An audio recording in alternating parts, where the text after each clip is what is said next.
I am Dr. Anjeya,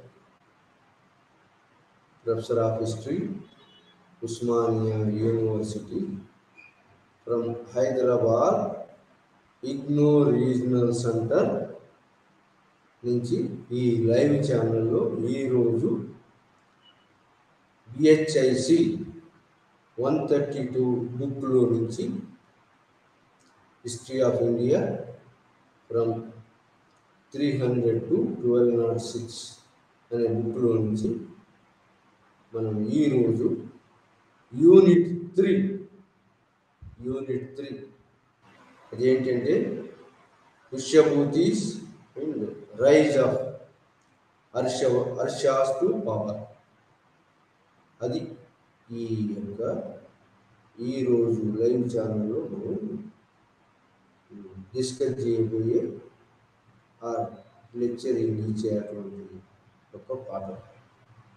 ఈ పాఠం ఇది పుష్యభూతీసు ఎలా ఎమర్జ్ అయిందో, అందులో నుంచి హర్షాస్ రైజ్ టు పవర్, హర్షుడు ఏ విధంగా గద్దె మీదకి వచ్చాడు అనేది ఈరోజు పాఠంలోని ముఖ్యాంశం. అయితే పుష్యభూతి వంశము హర్షుడు మరి రావడానికన్నా ముందు పరిస్థితులు ఏ విధంగా ఉన్నాయి నార్త్ ఇండియాలో అనేది మనం చదవాలి. ఆ తర్వాత హర్షుని గురించి, పుష్యభూతి వంశం గురించి చదవాలి. అయితే నార్త్ ఇండియాలో మరి హర్షుడు వచ్చే వరకు, పెద్ద సామ్రాట్ అయ్యే వరకు మరి ఎలా ఉన్నాయంటే, హర్షుని పూర్వీకులు ఎక్కడి నుంచి అంటే స్థానేశ్వరం నుంచి పరిపాలిస్తున్నారు. అంటే హర్షుని కన్నా ముందు ఎవరున్నారు? అంతకుముందు గొప్ప రాజులు గుప్తాసులు చంద్రగుప్త వన్, సముద్రగుప్త, చంద్రగుప్త విక్రమాదిత్య, కుమారగుప్త అండ్ స్కందగుప్త. వీళ్ళ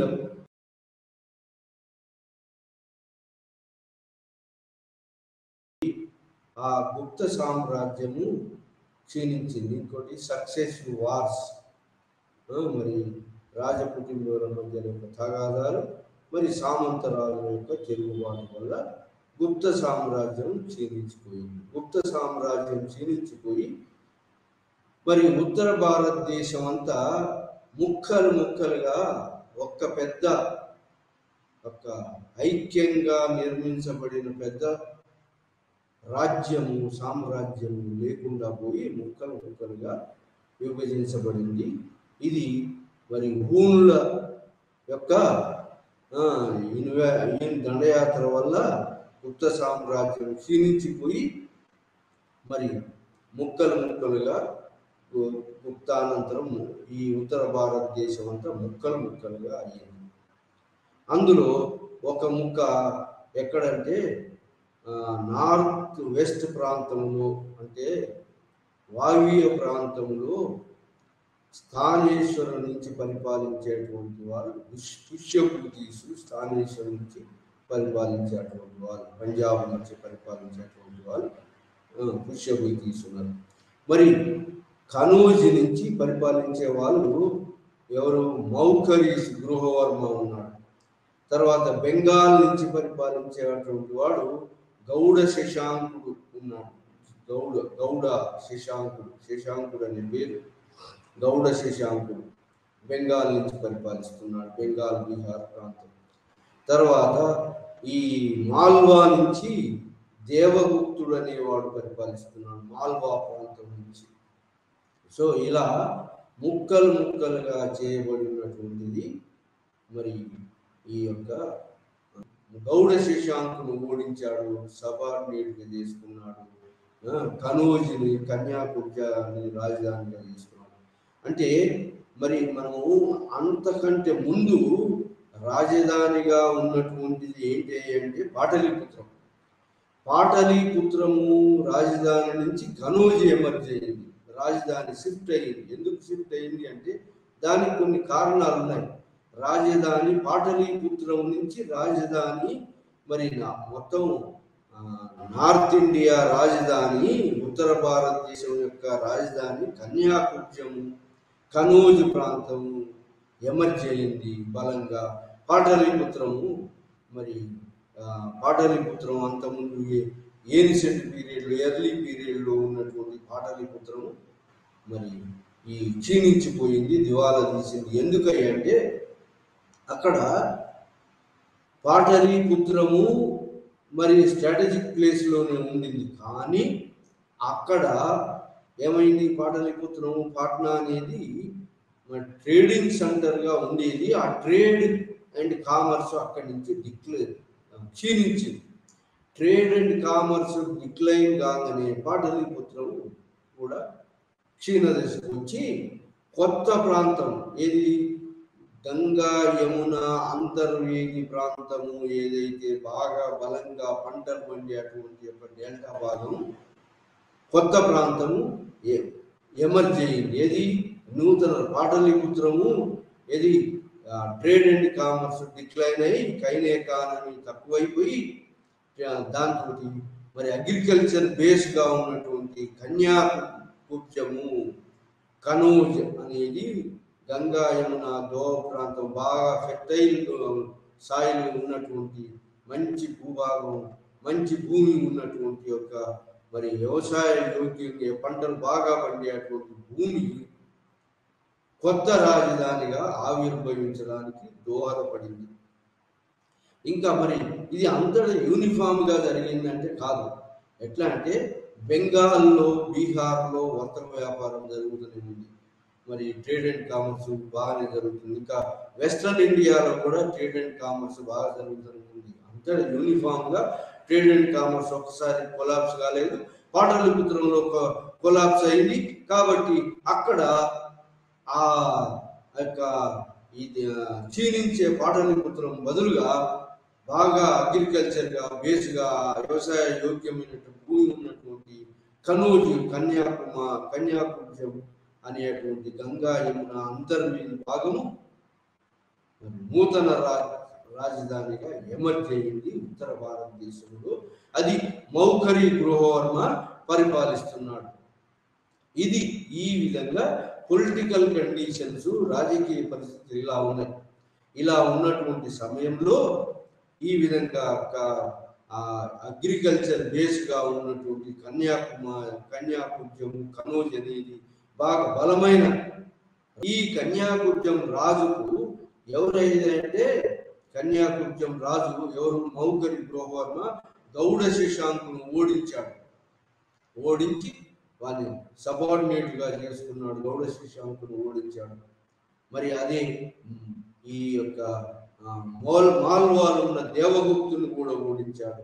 కాబట్టి స్థానేశ్వరంలో పరిపాలించే అటువంటి యొక్క పుష్యభూతి వంశం వాళ్ళు ఎవరంటే, పుష్యభూతి వంశం వాళ్ళు ఐదు మంది రాజులు, అంతకుముందు ఉన్నటువంటి వాళ్ళు మహారాజులు. మహారాజులు అంటే సామంతరాజులు అని అర్థం. ఈ ఇంతకుముందు ఉన్నటువంటి సామంతులు ఎవరికి సామంతులు? గుప్తాసు, లేటర్ గుప్తాసు, తర్వాత గుప్తాసు సామంతులైనటువంటి వీళ్ళు ఒక బలమైన చిన్న రాజ్యాలుగా ఎమర్జ్ అయింది. ఇది గుప్తాసు సామంతులు, వీళ్ళందరూ కూడా గుప్తుల సామంతులు, మరి తర్వాత గుప్తుల సామంతులు, వీళ్ళందరూ కూడా బాగా బలంగా ఎమర్జ్ అయ్యారు.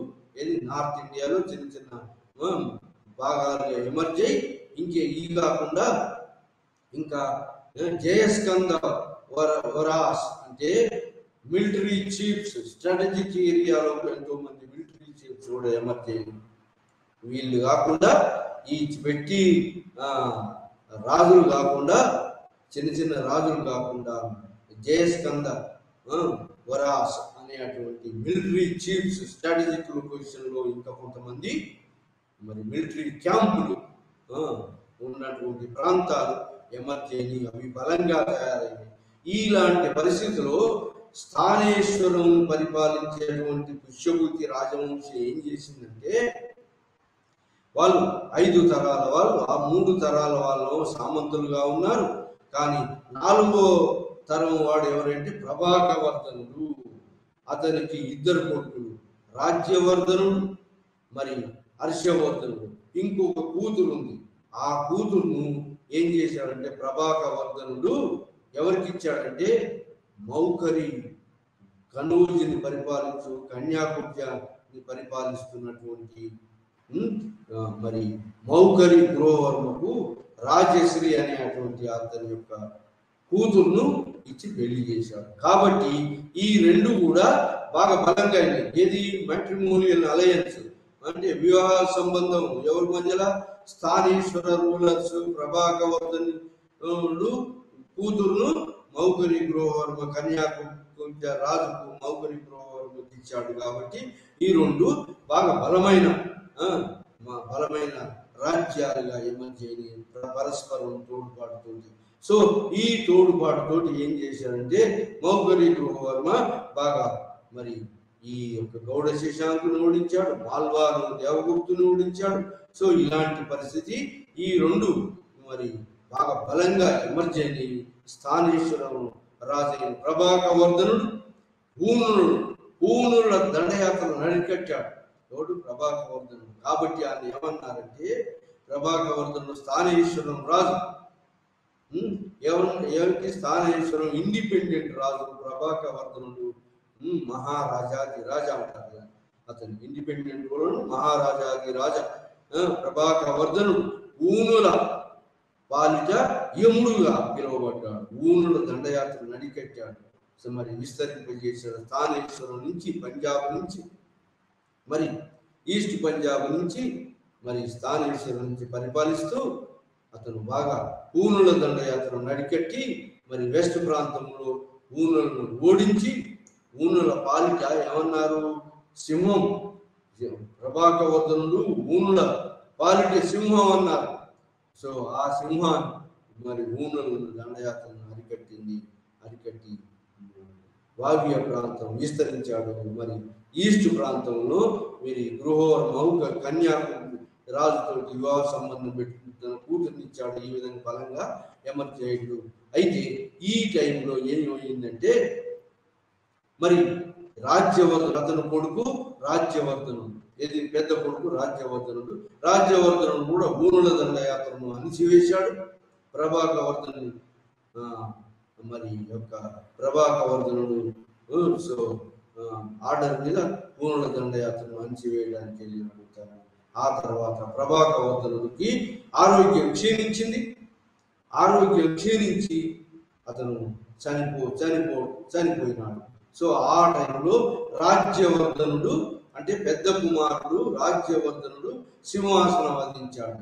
మరి ఇలాంటి సమయంలో ఏం జరిగిందంటే మౌఖరి గృహవర్మ వీళ్ళిద్దరిని ఓడించాడు కదా. ఎవరిని?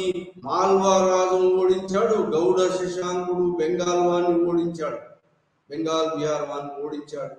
కాబట్టి ఎప్పుడైతే ప్రభాకవర్ధనుడు చనిపోయి రాజ్యవర్ధనుడు పెద్ద కుమారుడు సింహాసనానికి ఎక్కే సమయంలో ఈ అంటే అన్సర్టనిటీ పీరియడ్ అంటే అట్లా ఎక్కే సమయంలో ఏం చేసిందంటే వీళ్ళిద్దరు ఏది మాల్వారాజు దేవగుప్తుడు మరి బెంగాల్ బీహార్ రాజు ఎవరు? గౌడ శశాంకుడు ఇద్దరు కలుపుకొని మరి మౌఖరి గృహవర్మను ఓడించి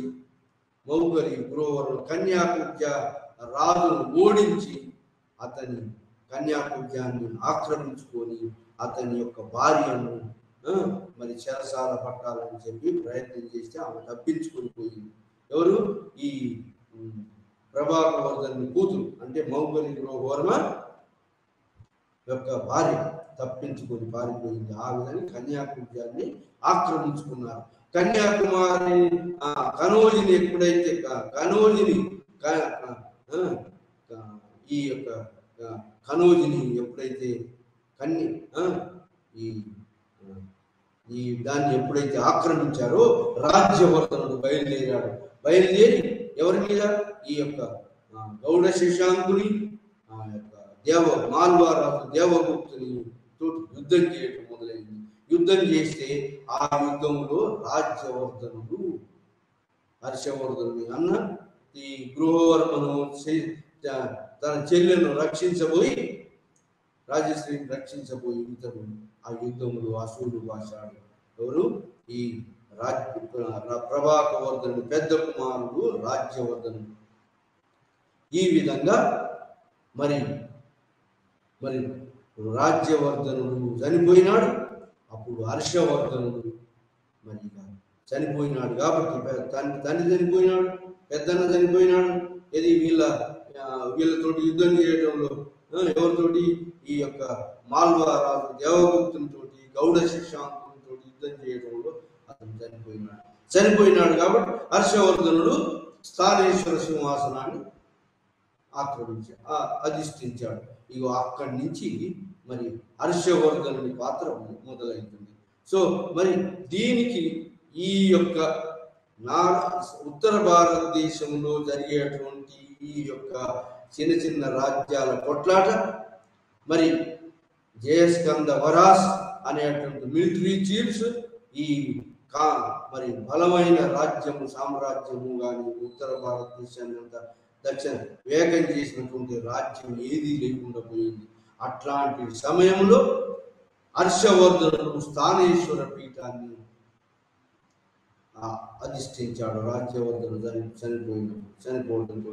సో ఆ విధంగా స్థానేశ్వర రాజుగా ఎమర్జ్ అయి మరి అతను ఏం చేసినంటే అంత మిలిటరీని సైన్యాన్ని గ్యాదర్ చేసుకొని వీళ్ళ మీద పగ తీర్చుకోవటం కోసం వచ్చాడు. ఎవరి మీద?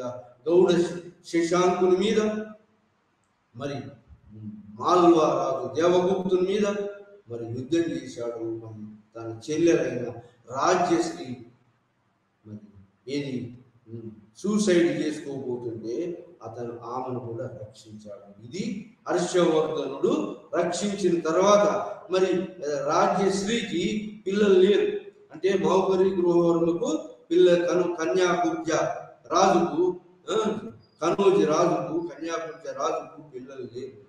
రాజశ్రీ పిల్లలు లేరు. రాజశ్రీని రక్షించాడు కాబట్టి ఈ కన్యాకుబ్జ కనోజి మినిస్టర్స్ అందరు కూడా, అక్కడ ఉన్నటువంటి ప్రజలు మినిస్టర్స్ అందరు కూడా స్థానేశ్వర రాజు అయినటువంటి హర్షవర్ధన్ని ఈ సింహాసనాన్ని ఏది కన్యాకుబ్జము ఆ కనోజి సింహాసనాన్ని అధిష్ఠించవలసిందిగా కోరటం జరిగింది. ఆ విధంగా హర్షవర్ధనుడు మరి స్థానేశ్వరుడి నుంచి కన్యాకుబ్జానికి కనోజికి రాజధాని మార్పిడి చేశాడు. ఎందుకంటే ఇది సెంట్రల్లో ఉంటుంది. ఉత్తర భారతదేశంలో ఇది సెంట్రల్లో ఉంటుంది కాబట్టి ఇది రాజధాని మార్చాడు. ఇంకోటి మరి స్థానేశ్వరం అనేది ఎప్పుడు ఊనుల దండయాత్రకు అనేది మరి బాగా రాజధానిగా బాగా పనికొస్తుందని ఆ హర్షవర్ధనుడు అక్కడి నుంచి రాజధాని ఇక్కడ షిఫ్ట్ చేశాడు. వాళ్ళందరూ స్వాగతించారు. ఆ విధంగా కన్యాకుబ్జ రాజైనాడు. మరి ఊనుల దూరంగా ఉండటం కోసం ఇమీడియట్ గా రాజధాని మీద స్థానించడం పడకుండా మరి బలమైన మరి వ్యవసాయ యోగ్యమైనటువంటి బాగా పంటలు పండే అటువంటి యొక్క కనోజి కన్యాకుబ్జ ప్రాంతము గంగా యమున గోవ ప్రాంతాన్ని రాజధానిగా ఎంచుకున్నాడు. ఎవడు? హర్షవర్ధనుడు. పుష్యభూతి వంశం వాళ్ళు వీళ్ళు ఎవరు? ఈ ప్రభాకవర్ధనుడు, మరి రాజ్యవర్ధనుడు, రాజ్యశ్రీ, మరి హర్షవర్ధనుడు వాళ్ళందరూ కూడా పుష్యభూతి రాజవంశీయులు. ఆ విధంగా పుష్యభూతి వంశీయులు బాగా స్ట్రాంగ్ గా ఎమర్జ్ అయ్యారు. ఎక్కడ? కన్యాకుబ్జం రాజధానిగా పుష్యభూతి వంశము బాగా బలమైన రాజ్యంగా మరి మొదలైంది. ఆ విధంగా పుష్యభూతి వంశం ఎమర్జ్ అయింది. మరి కన్యాకుబ్జం కనోజి రాజధానిగా. మరి ఇలా హర్షవర్ధనుడు వీటన్నిటికీ మరి మనకు ఆధారాలు ఏమిటి? ఈ అన్నిటికీ హర్షవర్ధనుని పుష్యభూతి రాజ్యవంశాన్ని తెలిపేటువంటి చరిత్రకు ఆధారాలు ఏంటి? ఈ యొక్క మరి హర్షవర్ధనుడు పుష్యభూతి వంశము, ఎమర్జెన్స్ ఆఫ్ పుష్యభూతి వంశం, మరి దానికి మరి హర్షాస్ రైజ్ టు పవర్ అనే దానికి ఆధారాలు ఏమిటి అంటే, మొట్టమొదటిది ఏంటి అంటే అతని మరి హర్షవర్ధనుడు, ప్రభాకవర్ధనుడు, మరి రాజ్యవర్ధనుడు వేయించిన శాసనాలు, ఇన్స్క్రిప్షన్స్ మొట్టమొదటి. ఆధారాలు, దాన్ని బట్టి ఇన్స్క్రిప్షన్స్ ఆధారాలు బట్టి మనం ఈ ఏరియా ఎంతవరకు ఉన్నది అని నిర్ణయించు. అశోకుని ఇన్స్క్రిప్షన్ ప్రకారంగానే అశోక సామ్రాజ్యం ఎంత ఉందని మనం తెలుసుకున్నాం. అట్లనే ఇతడు వేయించినటువంటి శాసనాలు, మరి శాసనాలు, రిలీజియన్ పేరు మీద ఇచ్చినటువంటి గ్రాంట్స్, భూములు, రిలీజియస్ ఎవరికి, బుద్ధిస్ట్ మాంక్స్కు, బ్రాహ్మణాస్కు, మరి మిగతా వాళ్ళకు మరి ఇచ్చినటువంటి యొక్క ల్యాండ్ గ్రాంట్స్, మరి ఇన్స్క్రిప్షన్స్, శాసనాలు, మరి ల్యాండ్ గ్రాంటింగ్ శాసనాలు, ఇవన్నీ కూడా అతని యొక్క రాజ్యము విస్తరణ, మరి అతని యొక్క పరిపాలన విధానము, సామాజిక ఆర్థిక పరిస్థితుల గురించి ఈ ఇన్స్క్రిప్షన్స్, కాయిన్స్, మరి ఈ యొక్క ఇంకా ఏంటి అంటే ఇంకో సోర్స్ ఏంటంటే బాణభట్టుని హర్ష చరిత్ర, బాణుడు రాసినటువంటి హర్ష చరిత్ర. బాణుడు హర్షవర్ధనుడి యొక్క కోర్టు పోయట్, అతను హర్ష చరిత్ర అనే దాన్ని రాశాడు. ఇతని యొక్క హర్షుడి మీద, హర్షుడు ఏ విధంగా రాజ్యానికి వచ్చాడు అని, ఎర్లీ హిస్టరీ ఏ విధంగా ఎక్స్పాన్షన్ చేశాడు, కింగ్డమ్ మొత్తం ఎంత ఎక్స్పాన్షన్ చేశాడు, ఎంత పరిపాలించాడు, ఇవంతా కూడా రాయబడింది. ఎవరంటే బాణుని రాసినటువంటి హర్ష చరిత్రలో తెలుపబడుతుంది మనకు. అది ఆధారం. రెండవ ఆధారం ఏంటంటే ఆ యొక్క హర్షుని కాలంలో చైనీస్ తీర్థయాత్రికుడు, పిలిగ్రిమ్ ఎవడు, యువాన్ చువాంగ్ అనేవాడు ఇతని రాజధానికి వచ్చాడు. చాలా 16 సంవత్సరాలు 629లో వచ్చి 629లో వచ్చి 635 అంటే 16 సంవత్సరాలు ఇతను కోర్టులో ఉన్నాడు. ఎవడు, యువాన్ చువాంగ్.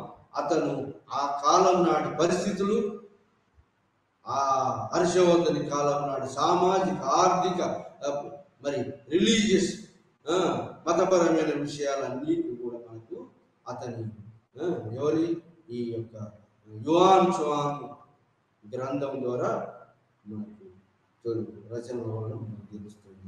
ఇంకా ఏంటి సోర్స్ అంటే ఆ కాలం నాటి చరిత్ర.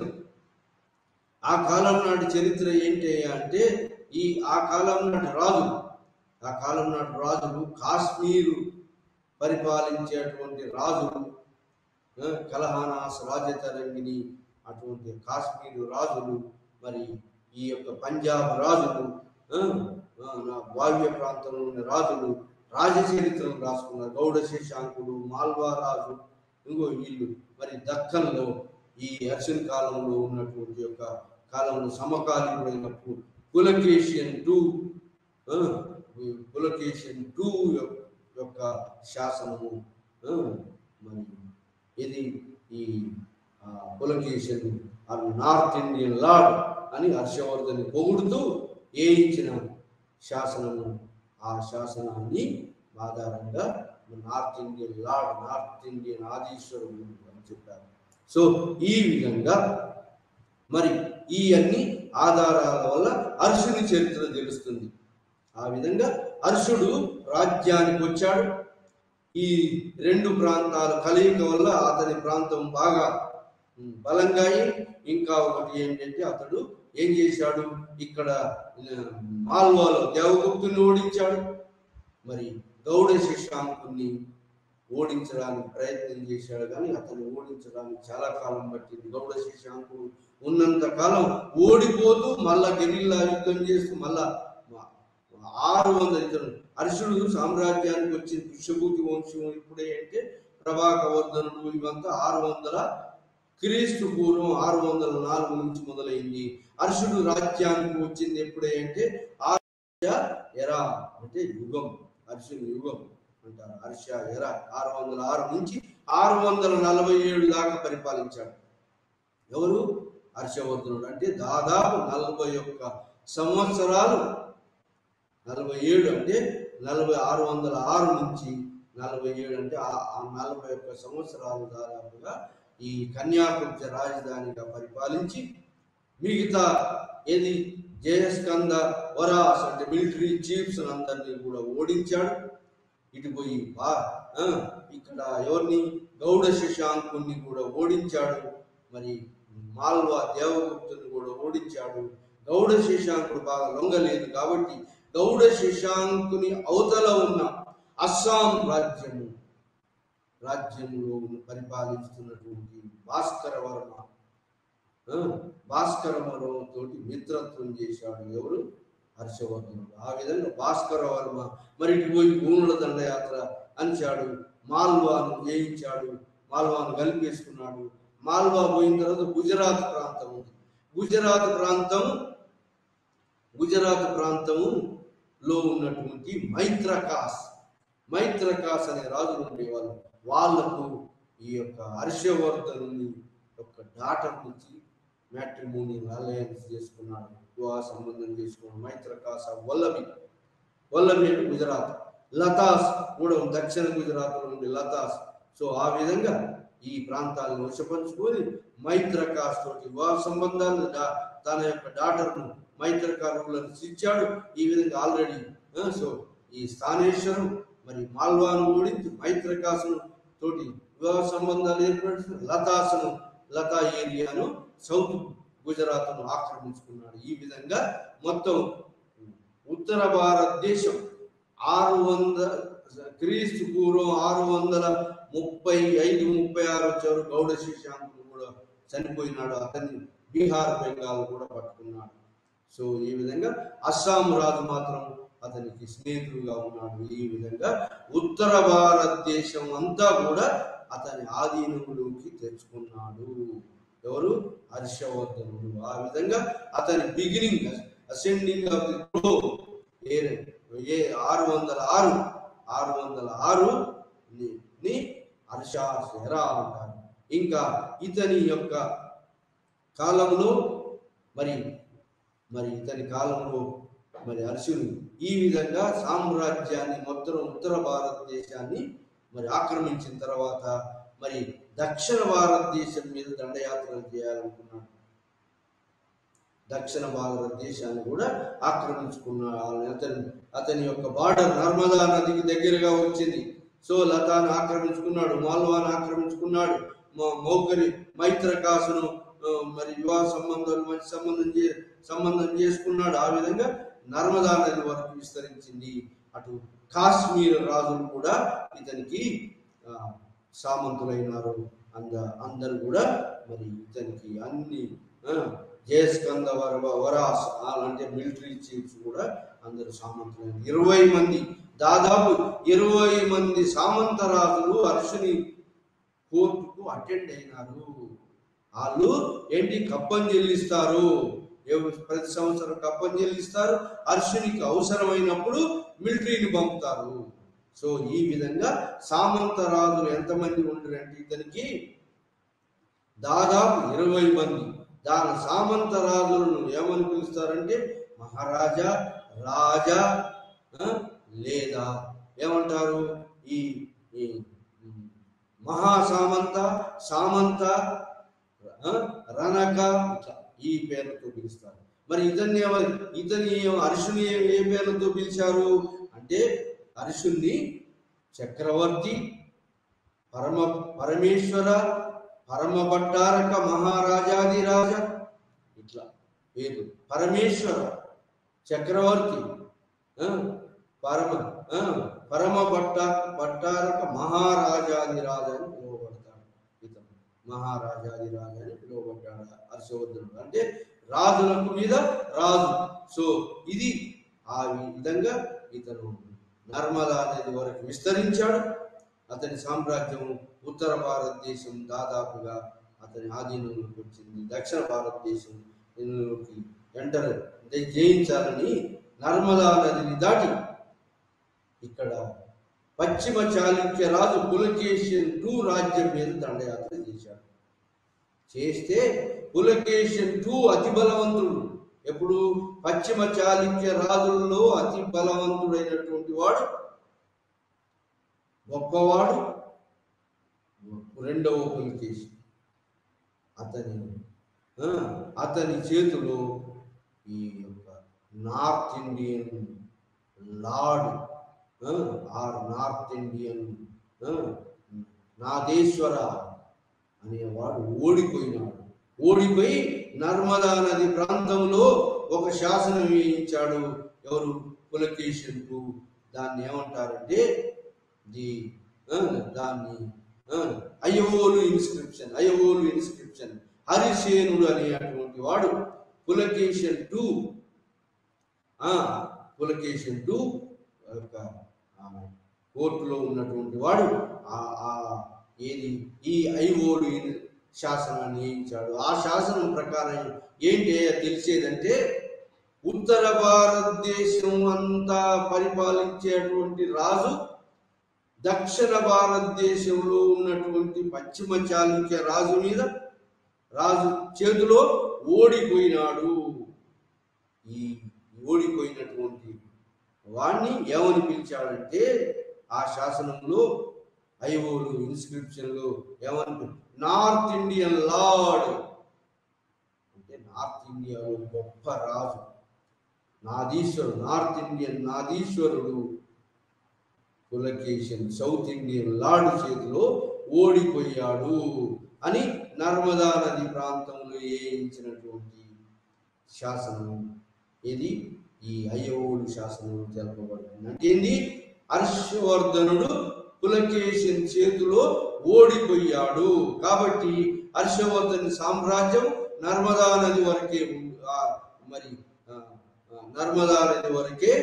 మరి హద్దు చేయబడింది. ఇంకా సౌత్ ఇండియాకు రాణియుడు ఈ హర్షవర్ధను ఈ పులకేశిన్ పశ్చిమ చాళుక్య రాజు రెండవ పులకేశి రాణియలేదు ఓడించాడు.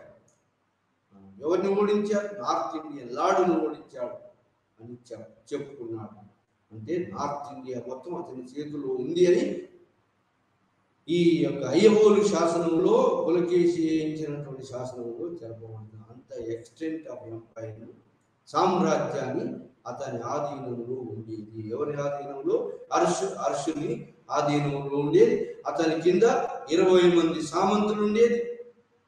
అతని యొక్క సామంత రాజ్యాలు మరి అది కాకుండా అర్షుని కాలంలో మరి ఎట్లా అంటే సామంత రాజ్య వ్యవస్థ ఉండేది. వాళ్ళు సంవత్సరానికి ఎంత పే చేసేవాళ్ళు, తర్వాత మిలిటరీని పంపేవాళ్ళు అవసరాల కోసం. ఏది ఈ మహారాజాదిరాజ పరమభట్టారక పరమేశ్వర అనేటువంటి అర్షునికి సామంతులుగా దాదాపు 20 మంది అతని కోర్టుకు అటెండ్ అయ్యేవాళ్ళు. సో ఇలాంటి యొక్క మహారాజాదిరాజ పరమేశ్వర హర్షవర్ధనుడు ఇంత సామ్రాజ్యాన్ని వాయువ్య ప్రాంతం నుంచి మరి బీహార్, బెంగాల్, అస్సాం రాజు ఇతని యొక్క సామంతుడు, ఇతని యొక్క మిత్రుడు, తర్వాత మైత్రకాసము, లతాసము మరి ఈ ప్రాంతాలన్నీ కూడా ఇతని సామంతుడు. సో ఈ విధంగా సామంత రాజ్య వ్యవస్థ ఉండేది. కొంత ప్రాంతం మాత్రం అతని ఆధీనంలో డైరెక్ట్ గా పరిపాలించేది హర్షవర్ధన్. ఈ విధంగా మరి ఆ టైంలో సామంత రాజ్య వ్యవస్థ అనేది ఉండేది. కాబట్టి సామంత రాజులు ఎప్పుడైతే ఈ యొక్క సెంట్రల్ పవర్స్ మహారాజాది రాజు పరమేశ్వరుడు ఎప్పుడైతే వీక్ అవుతాడో వీళ్ళు తిరుగుబాటు చేసేటువంటి స్వతంత్ర ప్రకటించుకునేటువంటి ఆనవాయితీ అప్పుడు కూడా ఉన్నది. అయితే ఈ హర్షవర్ధనుని కాలంలో ఇంకా ఏమంటే గుప్తుల కాలంలోనే ల్యాండ్ రెవెన్యూ అసైన్మెంట్స్ ఇచ్చేది. ఎవరికి?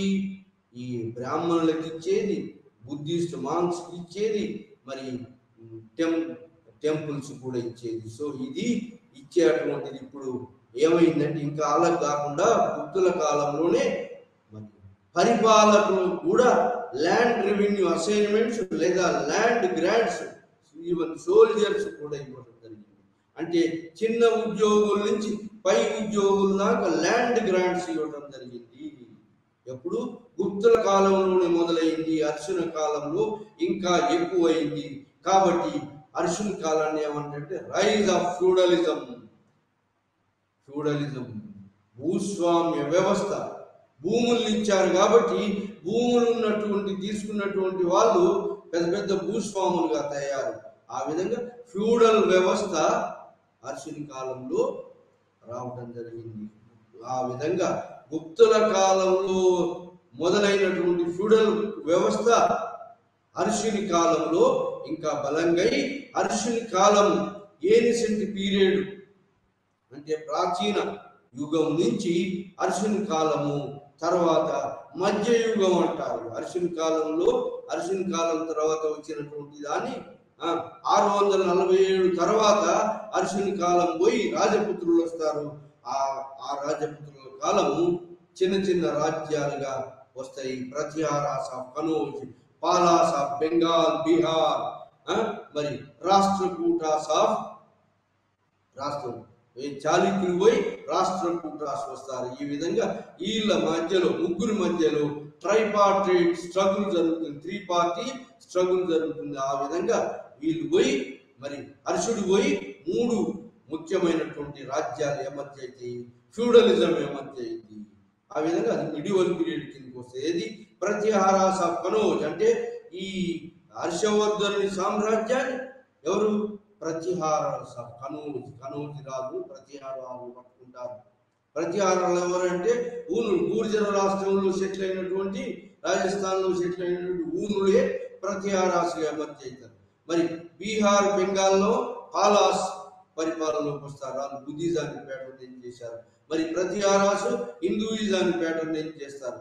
ఆ విధంగా Harshavardhan last great Hindu raja of the ancient period అంటారు. సో ఆ విధంగా మరి ఆ తర్వాత వచ్చినటువంటి Palas of Bengal, Pratiharas of Kannauj, Rashtrakutas of Manyakheta, Malkhed, Deccan ప్రాంతంలో వీళ్ళు ముగ్గురు యుద్ధం చేస్తారు. ఏది కన్యాకుబ్జాన్ని మరి స్వాధీనం చేసుకోవాలని. ఇంకా ఎవరు చేస్తారంటే వాళ్ళు కాకుండా కాశ్మీరీ రాజులు కూడా యుద్ధం చేయడం. ఆ విధంగా నార్త్ ఇండియాలో ఉన్నటువంటి ఇద్దరు ఎవరు పాలాస్ ఆఫ్ బెంగాల్, ప్రతిహారాస్ ఆఫ్ కనౌజ్, కాశ్మీర్ రాజులు కూడా కన్యాకుబ్జాన్ని పట్టుకోవాలని ప్రయత్నం చేశారు. మరి దక్కన్ ప్రాంతంలో ఉన్నటువంటి యొక్క రాష్ట్రకూటులు కూడా కన్యాకుబ్జాన్ని పట్టుకోవాలని కనౌజ్ ఏదైతే సెంట్రల్ ఇండియాలో గంగా యమున దోబ్లో ఎమర్జ్ అయిన రాజధానిని పట్టుకోవాలంటే రాజధాని ఇంతకుముందు పాటలీపుత్రులను పట్టుకోవాలని అందరూ ప్రయత్నం చేశారు. కానీ ఇప్పుడు ఏం చేస్తున్నారు? కన్యాకుబ్జాన్ని, కనౌజ్ని పట్టుకోవాలని ప్రయత్నం జరుగుతుంది. ఏది మిడివల్ ఇండియాలో మధ్యయుగ భారతదేశంలో మరి కన్యాకుబ్జం రాజధానిగా, బలమైన రాజధానిగా వచ్చేయింది. ప్రాచీన కాలంలో ఏన్షియంట్ పీరియడ్ లో పాటలీపుత్రం రాజధాని. మరి మధ్యయుగం పీరియడ్ లో ఏది కన్యాకుబ్జం బలమైన రాజధానిగా వచ్చేయింది. దానికి agriculture base, Ganga Yamuna base తోటి మరి మిగతా పరిస్థితులు కూడా అనుకూలంగా ఉండటం తోటి ఇది బాగా ఎమర్జ్ అయింది. మరి అర్షుని కాలంలో పరిపాలన ఎలా ఉంది అనేది ముఖ్యమైనది.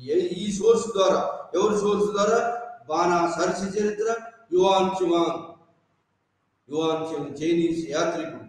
చైనీస్ యాత్రికుడు యువాన్ చువాంగ్ యొక్క గ్రంథం ద్వారా అర్షుని కాలంలో పరిపాలన ఎలా ఉందంటే రాజు సర్వాధికారి. అతను ఏమన్నారు? పరమేశ్వరుడు, పరమ భట్టారక మహారాజాధిరాజ అని పిలిచాడు.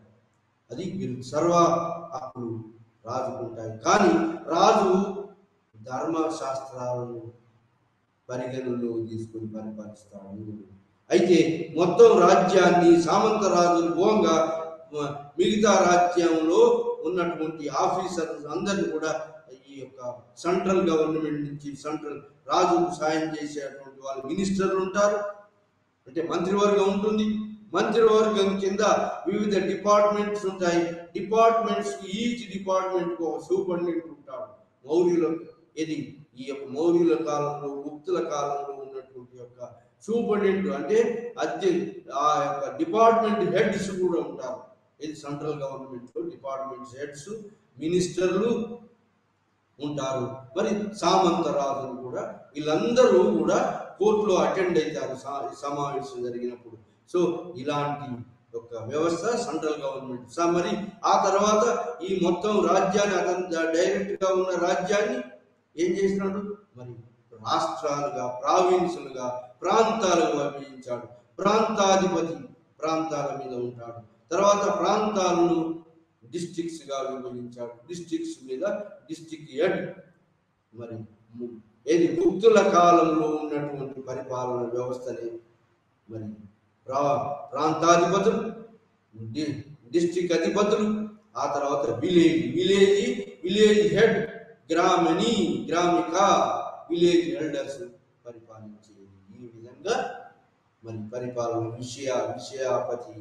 సో ఈ విధంగా డిస్ట్రిక్ట్ హెడ్, మరి ప్రాంతము ప్రావిన్స్ హెడ్, ఇలా పరిపాలన కొనసాగేది. ఈ ప్రాంత పరిపాలన అడ్మినిస్ట్రేషన్ ఈ విధంగా ఫ్యూడలైజ్డ్ అడ్మినిస్ట్రేషన్. మరి కైన్స్ ఎకానమీ బదులుగా ల్యాండ్ గ్రాంటింగ్ సిస్టమ్. ఆఫీసర్స్ కూడా ల్యాండ్ గ్రాంట్ సిస్టమ్ వచ్చింది. మినిస్టర్స్ కు, ఆఫీసర్స్ కు land grants, land revenue assignments ఇవ్వడం, రైజ్ ఆఫ్ ఫ్యూడలిజం వచ్చింది. ఫ్యూడల్ పరిపాలనా వ్యవస్థ రావటం మొదలైంది. ఇంకా పొలిటికల్ స్ట్రక్చర్ ఇలా ఉండేది. మరి ఈ యువాన్ చువాంగ్ ప్రకారంగా ఏంటంటే హర్షవర్ధనుడు ఇది గౌడ శశాంకును ఓడించాడు. అతని తర్వాత అతన్ని చనిపోయిన తర్వాత గౌడ శశాంకు సామ్రాజ్యం కలుపుకున్నాడని చెప్పబడుతుంది. ఆ తర్వాత ఈ యొక్క యువాన్ చువాంగ్ ఎన్ని రోజులు ఉన్నాడంటే క్రీస్తు పూర్వము 600 క్రీస్తు శకం 629 నుంచి క్రీస్తు శకం 635 దాకా, 29 నుంచి 35 అంటే 16 సంవత్సరాలు ఇతను కోర్టులో ఉన్నాడు. ఎవరి కోర్టులో? హర్షవర్ధనుడి కోర్టులో, కన్యాకుబ్జంలో గడిపాడు. ఇతని యొక్క ప్రాంతం కాదు, దక్షిణ భారతదేశాన్ని కూడా తిరిగాడు. అతను యువాన్ చువాంగ్ రచనల ద్వారా ఏం చేయాలని తెలుస్తుందంటే ఈ యొక్క చైనీసు రాజులకు మరి రాజు టాంగ్ చక్రవర్తులకు మధ్యలో, హర్షవర్ధనుడి మధ్యలో అంబాసిడర్స్, రాయబారులు ఉండేది. రాయబారులు ఒకరికొకరు కోర్టుకు ఎక్స్చేంజ్ అయ్యేవాళ్ళు, పోయేవాళ్ళు, సత్సంబంధాలు ఉండేవి అని తెలపబడుతుంది. అయితే ఇతను ఇంకా మత పరిస్థితులు ఏమున్నాయంటే ఇతను హర్షవర్ధనుడి కన్నా ముందు ప్రభాకవర్ధనుడు వాళ్ళంతా హిందూయిజాన్ని పోషించారు. రాజ్యవర్ధనుడు మాత్రము బుద్ధిజాన్ని పోషించాడు. సో ఆ విధంగా హర్షవర్ధనుడు మరి ప్రతి 4 సంవత్సరాలు 5 సంవత్సరాలకు ఒకసారి మహామోక్ష పరిషత్తు అని పరిషత్తులు జరిపాడు. ఎక్కడ జరిపాడు?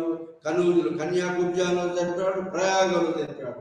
ఈ రెండు కూడా ఎవరి రచనల తెలుస్తున్నాయంటే యువాన్ చువాంగ్ రచనలో తెలుస్తుంది. ఇతను బుద్ధిజాన్ని లాస్ట్ గ్రేట్ రూలర్, ఇది బుద్ధిజాన్ని ప్యాటర్నైజేషన్ చేసినటువంటి రాజులలో మొట్టమొదటి గొప్ప రాజు అశోకుడు, ఆ తర్వాత కనిష్కుడు, ఆ తర్వాత లాస్ట్ గ్రేట్ రూలర్ ఎవడంటే హర్షవర్ధనుడు. మహాన బుద్ధిజాన్ని పోషించాడు.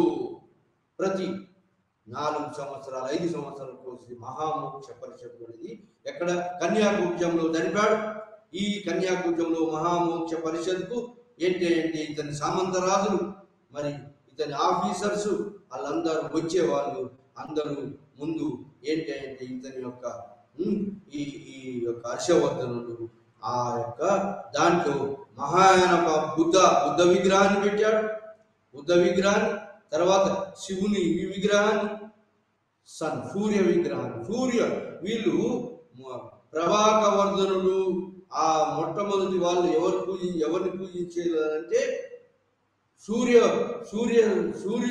భగవాన్ని పూజించేవారు.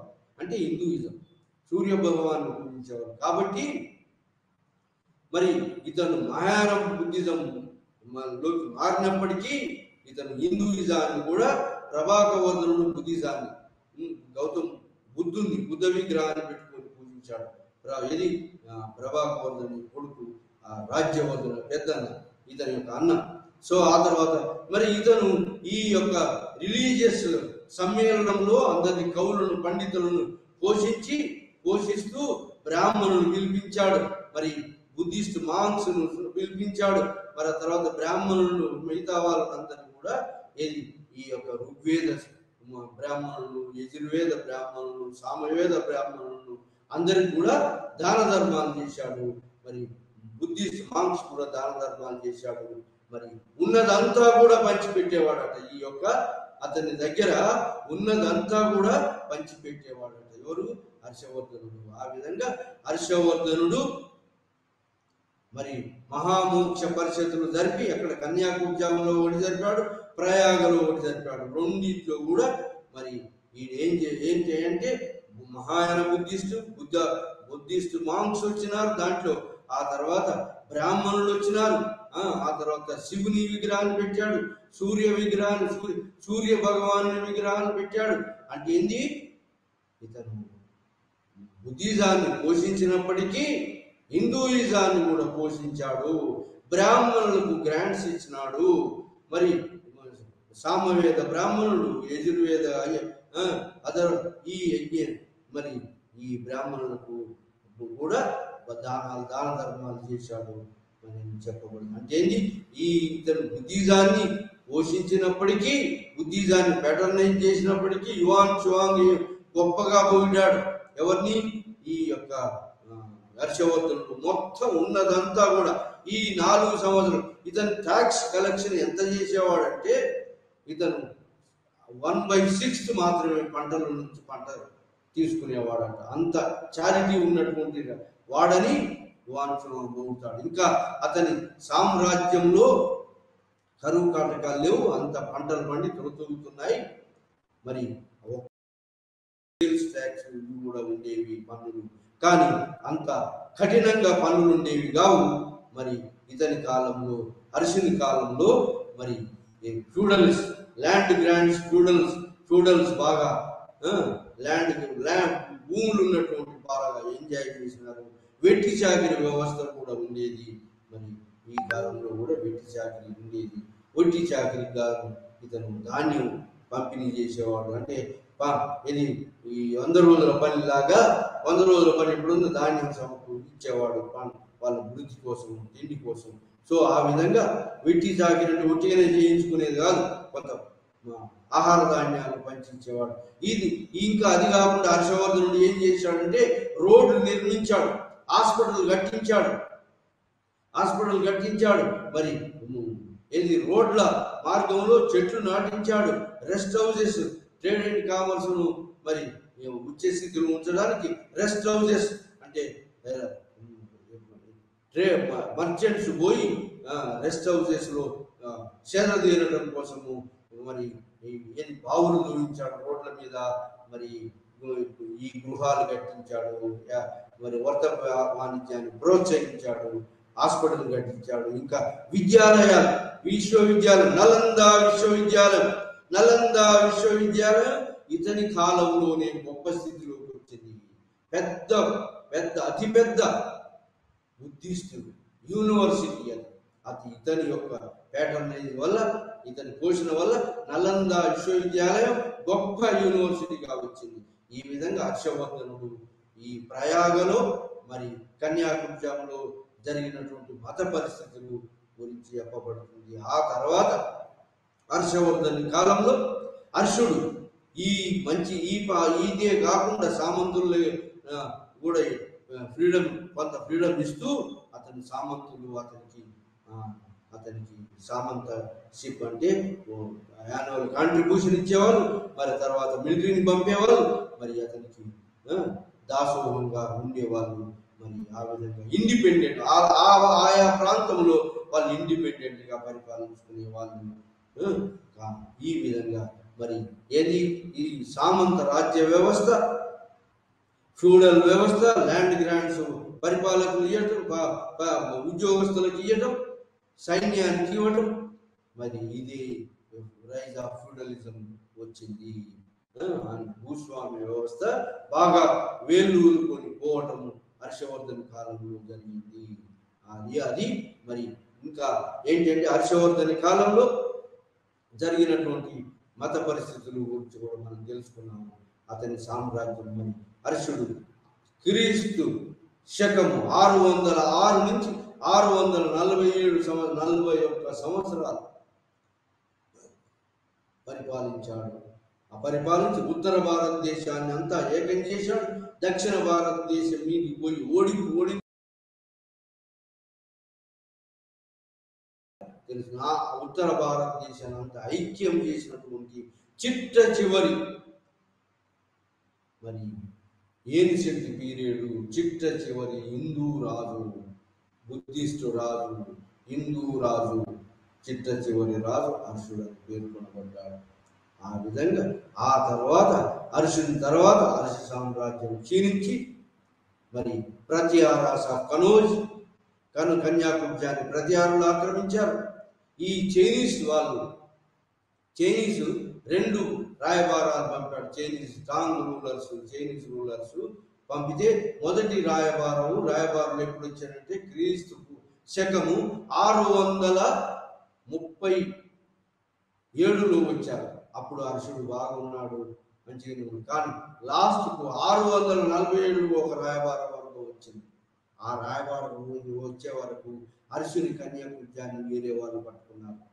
ఆ పట్టుకున్నటువంటి వాళ్ళను చైనీస్ రాజు నేపాల్ నుంచి కొంత సైన్యాన్ని, భూటాన్ నుంచి కొంత సైన్యాన్ని మరి పిలిపించి ఎవరైతే కన్యాకుబ్జాన్ని పట్టుకున్నారో వాళ్ళను ఓడించి మరి ఆ ప్రాంతాన్ని లిబరేట్ చేశారు అనేటువంటి హర్షుడు ప్రాంతాన్ని లిబరేట్ చేశాడు. అంటే చైనీయులు రాజులు కూడా ఉత్తర భారతదేశ రాజకీయాల మీద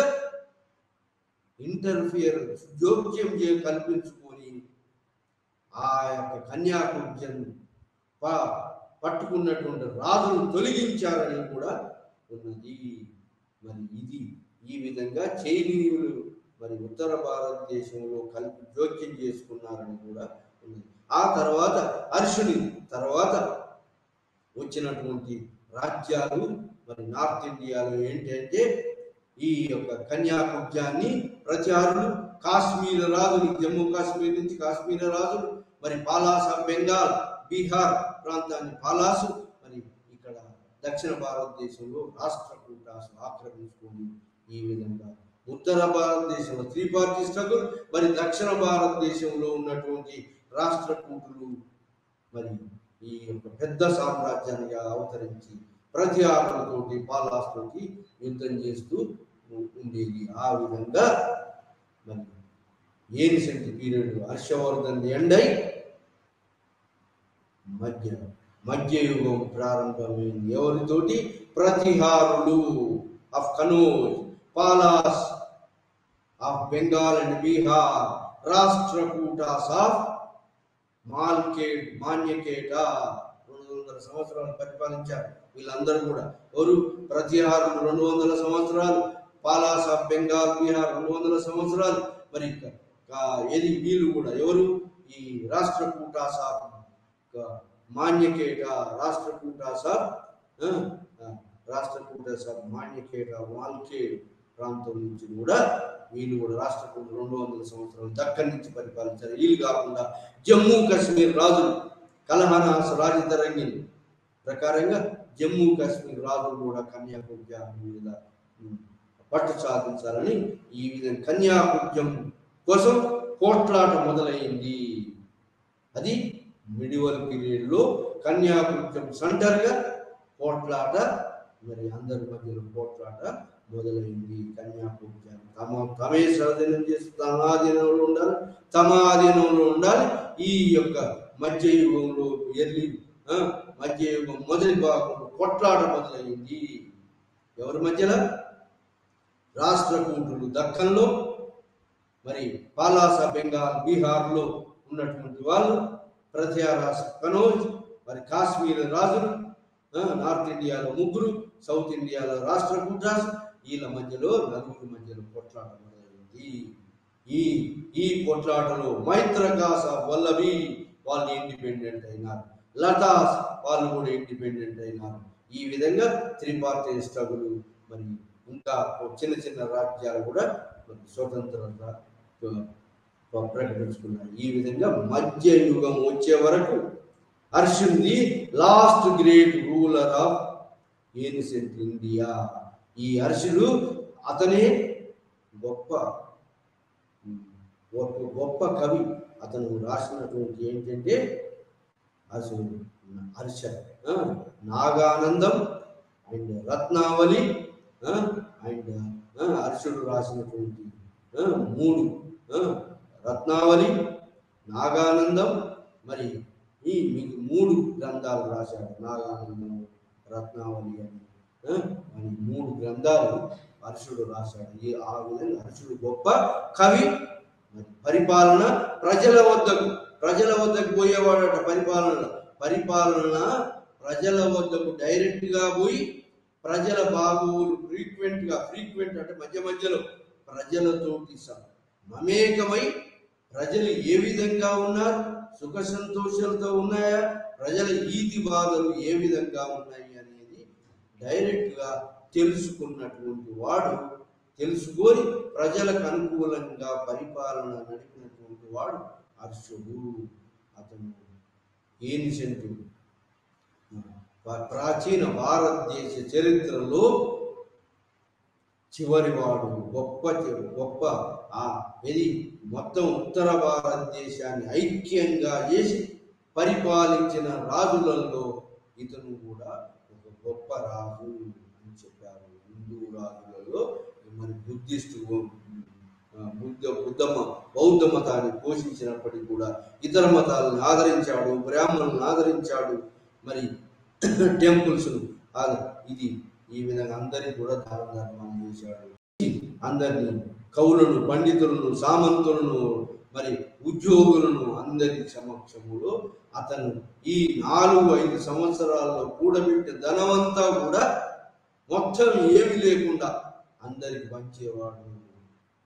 అందరికి కవులకు, పండితులకు, మరి బ్రాహ్మణులకు, శ్రమణులకు, ఋషులకు, మరి బుద్ధిస్ట్ మాంగ్స్కు మరి అందరికి పంచేవాడు. ఆ విధంగా ఎన్నుముక లేకుండా, అంటే చేతికి దండ ఎముక లేకుండా మొత్తం సర్వస్వం పంచేవాడు. ఆ యొక్క మత సమ్మేళనం ఇలాంటి మత సమ్మేళనాలను మొట్టమొదటి కన్యాకుబ్జంలో, తర్వాత ప్రయాగాలు, ఇలా 4 మత సమ్మేళనాలు ఇతని కాలంలో జరిగినాయి. దీంట్లో పెద్ద బుద్ధ విగ్రహాన్ని, శివుని విగ్రహాన్ని, సూర్య విగ్రహాలను ప్రతిష్ఠించి పూజ చేసి సర్వమత పెద్దలను, అన్ని మతాల పెద్దలను పిలిచి, ఆ సామంతులను పిలిచి, మరి ఆ అధికారులను పిలిచి ఈ యొక్క పెద్ద పండుగలాగా కొన్ని రోజులు జరిపేవాడు. ఈ యొక్క మత సమ్మేళనాలు జరిపి ఈ మత పోషణ చేశాడు. ఆ విధంగా సెక్యులర్గా ఇది బౌద్ధ మతాన్ని పోషించినప్పటికీ మిగతా వాళ్ళను కూడా ఆదరించాడు. ఆ విధంగా సెక్యులర్ రాజు అని దాదాపుగా మరి పరమత స్థానం కలిగినటువంటి రాజు అని చెప్పి చెప్పుకోబడ్డాడు. ఇతను గొప్ప కవి. మరి నాగానందం, రత్నావళి, మరి మిగతా గ్రంథాలు రాశాడు. 3 గ్రంథాలు ఇతను రాశాడు. ఇది హర్షవర్ధుని యొక్క చరిత్ర. బాణభట్టుని యొక్క హర్ష చరిత్రతోటి మరి ఈ ఇంకా సమకాలీన రాజులు రాయించుకున్న చరిత్రలతోటి కాశ్మీర రాజు కలహనాస్ రాజేంద్రంగని కాశ్మీర రాజుల యొక్క వాటిల్లో కూడా హర్షుని గొప్పతనం, మరి సమకాలీన రాజులు రాసుకున్నటువంటి చరిత్రల ద్వారా, మరి యువాన్ చువాంగ్ రచనల ద్వారా హర్షుని యొక్క గొప్పతనము తెలియవస్తున్నది. ఇది మనం ఈ రోజు పాఠంలో డిస్కస్ చేసినటువంటి పాఠంలో పుష్యభూతి వంశం రైజ్ ఆఫ్ హర్షకు